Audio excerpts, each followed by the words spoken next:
Galera, sejam bem-vindos a mais um vídeo do canal Estamos em Obras. E hoje eu vou falar sobre O Que Não Existe Mais, do Krishna Monteiro, mas só depois da vinheta. Vamos lá!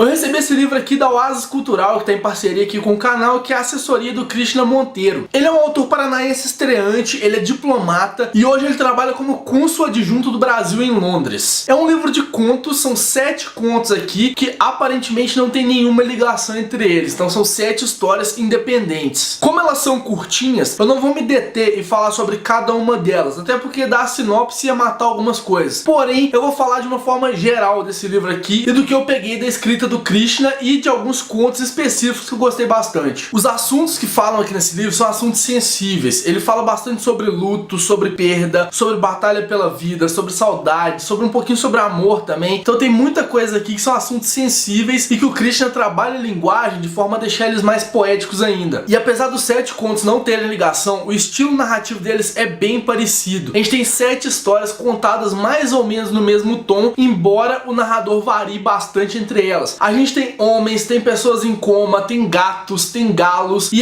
mesmo assim o estilo narrativo não varia tanto. E talvez seja por isso que eu não entrei tanto nesse livro aqui. Eu li o primeiro antes de pedir esse livro para assessoria, e no primeiro livro o estilo que é narrado casa muito bem com a história. Eu vou falar sobre esse conto mais na frente um pouquinho, mas casa bastante. Eu já tava com uma pequena pontinha de dúvida na minha cabeça, pensando, os outros contos vão ser iguais a esse daqui, e acabaram sendo. Que o Krishna escreve bem, eu não tenho dúvida nenhuma disso. Ele tem um domínio da língua muito interessante, ele cria imagens muito bacanas para os contos dele, imagens mais poéticas, mais plásticas para os contos dele, porém esse é um estilo que eu não curto tanto. Quando o autor começa a escrever dessa forma para mim, meio que trabalhando demais a linguagem, eu acho que ele tá simplesmente punhetando a língua e esquecendo um pouquinho do enredo. O enredo aqui eu achei um pouquinho fraco dos contos, eles não têm uma história maior por trás, é simplesmente, por exemplo, o cara que perdeu o pai, um galo numa rinha de briga, então não tem uma história, uma linha narrativa maior aí que vai guiar o ponto A ao ponto B da história. É simplesmente um personagem, alguma coisa refletindo sobre a situação em que ele está. Esse não é o tipo de livro que eu curto, porém eu reconheço todas as habilidades do Krishna aqui ao construir esse tipo de história. Foi bem feliz nessa parte de trabalhar a linguagem, trabalhar a poética da linguagem, porém eu acho que o enredo também é importante e eu achei que ele ficou de lado aqui na história. E ele não ser um livro que vai de acordo com o meu paladar, não quer dizer que eu acho que ele tenha sido um livro ruim. Não, pelo contrário, eu acho que ele é um livro bom, igual eu já falei, o Krishna escreve bem pra caramba, e eu vou dar destaque aqui pra 2 contos que eu achei que estão bem acima da média, que são contos muito interessantes. O primeiro é o que dá nome ao livro, né, O Que Não Existe Mais, que eu acho que de verdade é o mais bonito do livro inteiro, e como eu li esse daqui antes de pedir o livro, por isso que eu gostei tanto, porque esse conto é muito bom. Ele conta como a pessoa supera uma perda e como é esse processo de luto, como a pessoa que se foi tá presente em cada momento da vida da pessoa que fica, é uma presença constante pra essa situação de luto. E a forma como é construída, que é uma forma muito bonita, esse sentimento foi muito bem passado pelo Krishna Monteiro aqui, e foi um dos 2 contos que eu mais gostei. O segundo é o Monte Castelo, que conta a relação de um neto com um avô, e esse avô participou da Segunda Guerra Mundial e sempre contava vantagem em cima disso, contando histórias daquela guerra. Porém, no final da vida, o menino descobre exatamente o que aconteceu com esse avô. É uma história que remete bastante à infância, remete a como a gente constrói os nossos pensamentos, como a gente conta as nossas histórias de vida, que a gente tem vergonha de contar ou não. Então é muito legal também a forma como o Krishna construiu isso daqui. São 2 contos que eu acho que funcionam bastante. Esse esquema de trabalhar a linguagem de forma mais poética, de trabalhar mais a língua em vez do enredo, são 2 que funcionam bastante. Os outros 5 eu não achei tanto, mas nesses 2 o Krishna foi muito bem, eu gostei muito deles. E é basicamente isso mesmo, o livro é bem curtinho, numa sentada você consegue ler ele, porque ele tem 107 páginas só, ou se você quiser dividir, né, ler um conto por dia também é bem tranquilo, são só 7, você vai gastar uma semaninha pra ler esse livro. Vale a pena se quiserem procurar Krishna Monteiro, O Que Não Existe Mais. Então é isso, faz aquelas coisas de sempre, curte, compartilha o vídeo, mostra pros amiguinhos, se inscreve no canal se não for inscrito e me conta aqui nos comentários se você já leu esse livro, já ouviu falar dele, já ouviu falar do Krishna, ou se você ficou interessado em ler esse livro, o que você achou da sinopse, o que eu falei aqui no vídeo. Vamos conversar sobre o livro aqui nos comentários, beleza?